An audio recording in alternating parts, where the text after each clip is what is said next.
आपकी और मेरी शर्ट काफी हद तक मिलती जुलती है। Yes sir. कहाँ से ली भाई? दिल्ली से ही लिया सर। कहाँ से? दिल्ली से, चोर दिल्ली बाजार में से। कहाँ से? चोर बाजार। मेरी ऐसी एक शर्ट चोरी भी हो गई थी।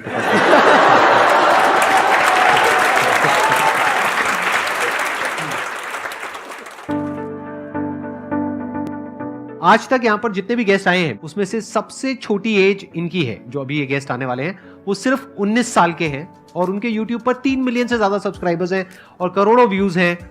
तो please give an energetic and warm welcome to the one and only Deepak Dahiya.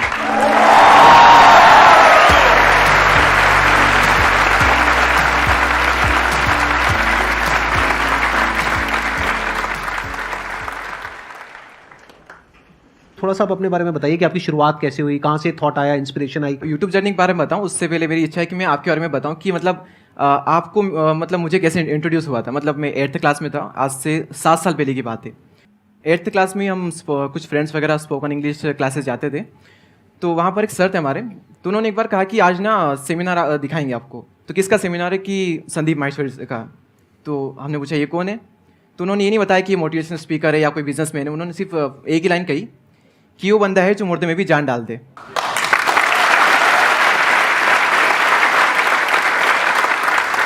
फिर मेरा ऐसा था कि मतलब लाइफ में क्लियर नहीं था कि करना क्या है, मैं क्या करूँ। मतलब करना बहुत कुछ है, सर ने आग लगा दी अंदर की, पर ये समझ नहीं आ रहा करूँ क्या मैं। तो रैंडमली फिर ये माइंड में आ ही गया कि मतलब अभी मैं क्या कर सकता हूँ। ये मेरा क्वेश्चन था कि अभी मैं क्या कर सकता हूँ, बात की छोड़ो। तो अभी एक ऑप्शन था कि हाँ मैं ये कर सकता हूँ यूट्यूब। तो फिर वो मैंने स्टार्ट किया। और तब आपकी एज सिर्फ 16 साल थी? 16 साल थी। कितने टाइम बाद जा करके आपको रिजल्ट मिला यूट्यूब से? 7 महीनों बाद। 7 महीने तक आपकी वीडियोस पे नॉर्मल व्यूज आ रहे थे? व्यूज, बहुत कम व्यूज।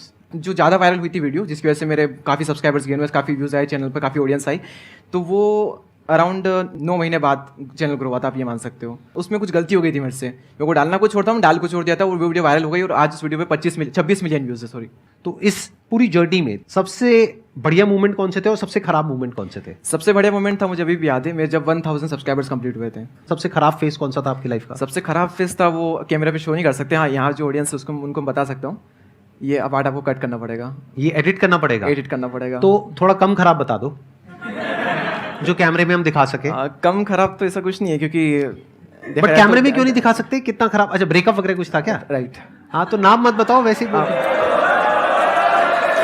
लोगों को इसी में इंटरेस्ट आ रहा है। मतलब बाकी सबका इंटरेस्ट इसी में है जो आप नहीं बताना चाहते। अगर उसके बारे में थोड़ा बहुत कुछ बताना चाहते हो, बिना नाम लिए, बिना कुछ बोले, तो आप बता सकते हो। ब्रेकअप हुआ वो एक प्रॉब्लम, चलो नॉर्मल है, कईयों के साथ होती है, पर सबसे टफ चीज़ ये थी कि मेरा 12th का एग्जाम चल रहा था उस वक्त, और 12th में भी सबसे टफ पेपर जो मुझे लगता है मैथ्स का, उसी पेपर के जस्ट पहले सब कुछ हुआ था। उस पेपर के जस्ट पहले इक्वेशन चेंज हो गई थी। चेंज हो गई थी, right. I understand. Technical joke था, हर एक को समझ नहीं आया होगा।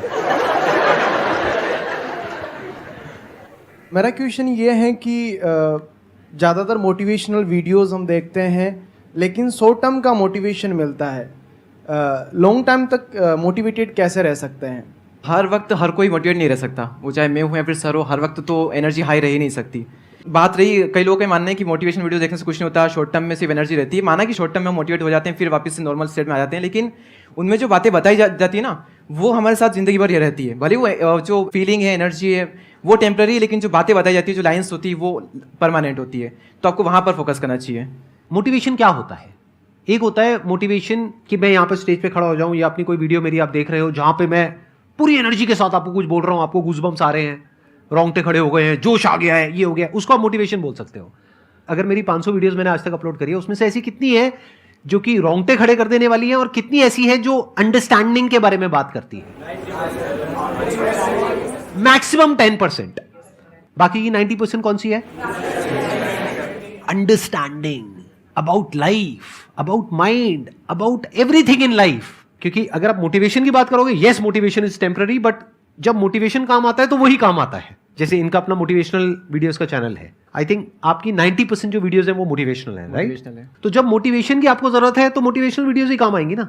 जैसे डेली हम कुछ खाते हैं तो वहां से एनर्जी मिलती है, फिर हम काम करते हैं।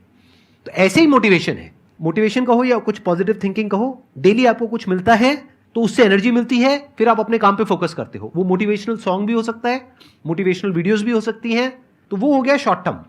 लेकिन बहुत सारी ऐसी बातें होती हैं जिसको अगर आप समझ लेते हो तो उसके बाद में वो जो अंडरस्टैंडिंग है वो हमेशा के लिए रहती है। देखो मैं एग्जांपल देता हूं क्या है। मैं आपको बोलता हूं आप सब कुछ कर सकते हो, दुनिया की कोई ताकत आपको करने से रोक नहीं सकती, आगे बढ़ो, छोड़ दो सबको, ये वो वटेवर। ये क्या है? मोटिवेशन है। अब मैं आपको कह रहा हूं कि ये जो माइंड है ना हमारा, ये रेस्टलेस है, तो ये क्वेश्चन मत पूछो कि माइंड को पीसफुल कैसे रखा जाए। ये पूछो कि अगर माइंड रेस्टलेस भी है तब भी हम कैसे अपने गोल पे फोकस रहे। ये क्या है? अंडरस्टैंडिंग है, which is based upon reality. Sir मेरा क्वेश्चन आपसे ये है कि कई बार ऐसा होता है कि ना चाहते हुए भी मैं किसी को हर्ट कर देती हूँ, चाहे फिर वो मेरे पेरेंट्स हो, मेरे सिबलिंग्स हो या फिर फ्रेंड्स हो। पेरेंट्स और सिबलिंग तो समझ जाते हैं कि वो मुझे जानते होते हैं कि इसने अगर कुछ बोला है तो क्यों बोला है, लेकिन कई बार फ्रेंड्स नहीं समझ पाते और इस वजह से ऐसा होता है कि उनसे बिल्कुल ही मतलब बातचीत बिल्कुल ख़त्म हो जाती है। तो फिर उस वहाँ पे भी मेरा दिमाग नहीं लग रहा होता है, डिस्ट्रैक्ट होती रहती हूँ। तो उस चीज़ को मैं कैसे कंट्रोल करूँ? अगर आप कुछ करोगे ना, उसका प्लस भी है माइनस भी है। अगर आप चाहते हो जिंदगी में कोई आपसे हर्ट ना हो तो कुछ बोलो ही मत। जहां आपने मुंह खोला, कुछ बोला, तो उसमें से कुछ बातें किसी को अच्छी लगेंगी, किसी को बुरी लगेगी, कुछ को बुरी लगेंगी। तो this is part of the package. ऐसा नहीं हो सकता कि आप अपने मुंह से कुछ भी बोलो, चाहे अपने दोस्तों को, रिलेटिव्स को, इसको उसको, किसी को भी कुछ भी बोलो और सब कुछ अच्छा ही अच्छा लगे सुनने में। वो तब हो सकता है जब आप बहुत बढ़िया एक्टिंग करना जानते हो, लेकिन वो एक्टिंग कुछ देर तक तो आप कर सकते हो, लेकिन अपने फ्रेंड्स के साथ कब तक एक्टिंग करते रहोगे? घर में कब तक करोगे? वहां पे तो जो भी आपके अंदर है, गुस्सा भी है, जेलसी भी है, किसी को अगर ये गलतफहमी है ना मेरे अंदर ये सब नहीं है, तो वो महाबेवकूफ इंसान है। सब कुछ सबके अंदर होता है नहीं होता है? तो हमारे अंदर पॉजिटिव भी होता है, नेगेटिव भी होता है, अच्छे से अच्छा भी कुछ है हमारे अंदर बुरे से बुरा भी कुछ है। तो जैसे ही कोई इंसान हमारे साथ में रहता है या रहती है, वक्त बिताते हैं साथ में, तो उनके पत्ते खुलने लग जाते हैं। आपकी जो वीकनेसेस हैं वो भी सामने वाले के आगे आती हैं, वो किसी को नहीं चाहिए। फॉर एग्जाम्पल आपके पेरेंट्स हैं, आप क्या चाहोगे? वो आपसे अच्छे से बात करें या गुस्से से बात करें? अच्छे से बात, बट गुस्सा तो है उनमें, तो कभी ना कभी तो गुस्सा आएगा। जब आएगा तो आपको उन पे गुस्सा आएगा, ये भी नेचुरल है। तो इस बात को अच्छे से समझ लो कि लाइफ में जब भी कुछ करोगे तो वहां पे सक्सेस फेलियर रहेगा ही रहेगा, पॉजिटिव नेगेटिव रहेगा ही रहेगा, अच्छाई बुराई रहेगी, लव भी मिलेगा, हेट भी मिलेगा, सेम इंसान से मिलेगा लाइफ के अलग अलग फेजेस में।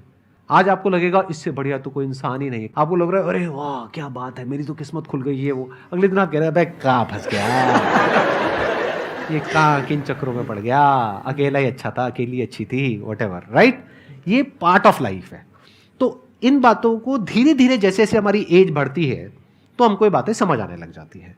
इन अदर वर्ड्स, इस प्रॉब्लम का जो सोल्यूशन है वो क्या है कि आपके पास में कंस्ट्रक्टिव कोई गोल होना चाहिए लाइफ में, जिसकी तरफ आप आगे बढ़ते ही चले जा रहे हो। ये सब जो चीजें हैं ना फिर इतना असर नहीं करेगी।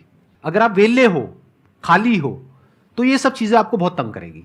दीपक सर, मेरा क्वेश्चन आपसे है कि like when you were in 12th, so unlike us you thought that आपको यूट्यूब में जाना है and you did it. 11th में, हाँ। So do I am also in my CA finals, so मेरे को भी लाइक उसके साथ कुछ करना है, बट पता नहीं चलता कि like what to do. So like आपको जैसे अपना यूट्यूब कैसे मिला, मेरे को वो पूछना है आपसे, like how you ended up with YouTube. वही मैंने बताया था ना कि 11th चल रही है क्लास, लेकिन इसके साथ साथ मुझे कुछ ना कुछ करना है। जैसे पढ़ाई में ठीक ठाक भी, ऐसा नहीं कि उसको पूरी तरह से छोड़ दिया, तो कुछ ना कुछ करना है। तो एक ही ऑप्शन लग रहा था कि हम यही कर सकते हो, इसके अलावा और कहीं जाकर कुछ तो कर नहीं सकता, क्योंकि स्कूल वहीं पर तो वहीं पर रहना है। तो वही ऑप्शन था, कुछ ना कुछ करना था। कुछ करने की जो आग होती है ना अंदर, वही आपसे कुछ ना कुछ करवा ही लेगी और अंदर से निकल के आएगा एक न दिन कि हाँ मुझे ये करना है। अभी पता नहीं होता हमें कि क्या करूँ, लेकिन जब होता है ना अंदर से, तो कुछ ना कुछ कहीं ना कहीं से ऐसा निकल करके आएगा, फाइनल मिलेगा कि हाँ मैं इसके लिए बनाऊँ, ऐसा होगा। सर हमारा ये क्वेश्चन है कि कई बारी हम न्यूट्रल नहीं रह सकते लाइफ में, कि हमें कोई सिचुएशन संभालनी है, लेकिन हम कितनी कोशिश कर लें वो उल्टी ही होती जा रही है, मतलब छूटता ही जा रहा है कुछ ना कुछ, और वो हमारे जो आसपास सराउंडिंग है, हमारे लोग हैं, उनको अफेक्ट कर रही है और हम कुछ भी नहीं कर पा रहे उसमें। सर हम क्या करें उस वक्त? कई बार कुछ ना करना ही सॉल्यूशन होता है। टाइम के साथ साथ वो चीज़ अपने आप हील हो जाती है। जैसे फॉर एग्जांपल आपके यहाँ पे मान लो कुछ चोट लग गई, अब आपको खुजली हो रही है, उसको खुजाओगे तो क्या होगा? जख्म और गहरा हो जाएगा।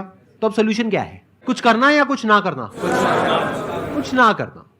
कुछ सिचुएशंस ऐसी होती है जब आपको समझ आ जाता है कि करने से वो सिचुएशन और बिगड़ेगी, यानी खुजली हो रही है, जितना खुजाओगे और जख्म गहरा होता जाएगा और वो और टाइम लेगा। तो आपको क्या करना है ताकि आपका ध्यान उस खुजली की तरफ ना जाए? कोई और काम करो, बिजी रहो। खाली बैठे रहोगे तो सारा दिमाग में वही चलता रहेगा, दर्द हो रहा है जी, ये हो रहा है जी, वो हो रहा है जी। अरे हो रहा है तो हो रहा है, पार्ट ऑफ लाइफ है।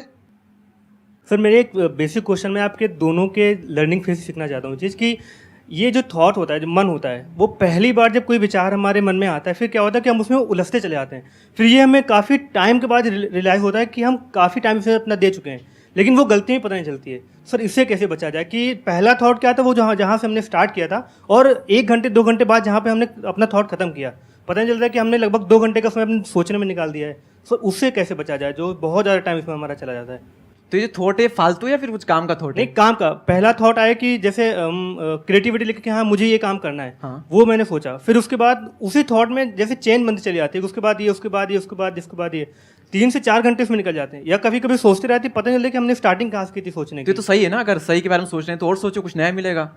अगर कुछ भी इन्वेंशन होता है तो ऐसे ही तो होता है, सोच करके ही होता है, और थिंकिंग से ही होता है। नेगेटिव थिंकिंग बुरी है और थिंकिंग बुरी नहीं है। अगर तो आप अपने माइंड में जाकर के फंस रहे हो, यानी कि आप फंस गए हो 1 घंटे तक और कुछ भी नहीं निकला उसमें से, तो वो थिंकिंग बेकार है, किसी काम के लिए टाइम वेस्ट हो गया है। आप क्या कर सकते हो, पेपर पेन लेकर के करो अपना जो भी आपको करना है। माइंड मैपिंग करना सीखो, मैंने अपने कई सेशंस में अलग अलग बोला है। हाँ। ये बहुत पावरफुल टूल है कि माइंड जिस तरीके से हमारा सोचता है ना, उसको आप पेपर पे कन्वर्ट करो, पेपर पे लिखो कि जो भी आप करना चाहते हो उसको सेंटर में लिखो, फिर उसकी ब्रांचेस निकलेंगी, फिर उसकी सब ब्रांचेस निकलेंगी। जिस तरह से हमारा माइंड चलता है, तो वो जो माइंड मैप है वो आपके माइंड में छप जाएगा, तो आपका माइंड भी एक ऑर्गेनाइज तरीके से सोचना शुरू कर देगा। अभी हमारे माइंड में डिसऑर्डर है, अगर आप ऑर्डर लाना चाहते हो तो माइंड को ट्रेन करना पड़ेगा। ट्रेनिंग का जो एक टूल है जो मुझे आज तक लाइफ में सबसे बढ़िया लगा है, दैट इज माइंड मैपिंग। मतलब अपने माइंड को एक क्लियर गोल देना पड़ेगा, ये गोल है जिसे तुझे अचीव करना है, मुझे नहीं पता ये कैसे होगा, माइंड तू बता ये कैसे होगा। तो अपनी ब्रेन के ऊपर आपने छोड़ दिया सवाल पूछ करके, तो ब्रेन उसके रास्ते निकालेगा, आपको अपने आप उस डायरेक्शन में भगाएगा। And that ideally has to be one pointed अगर आपको सक्सेस चाहिए तो।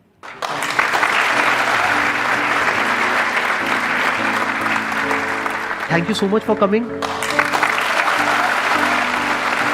Thank you so much ji.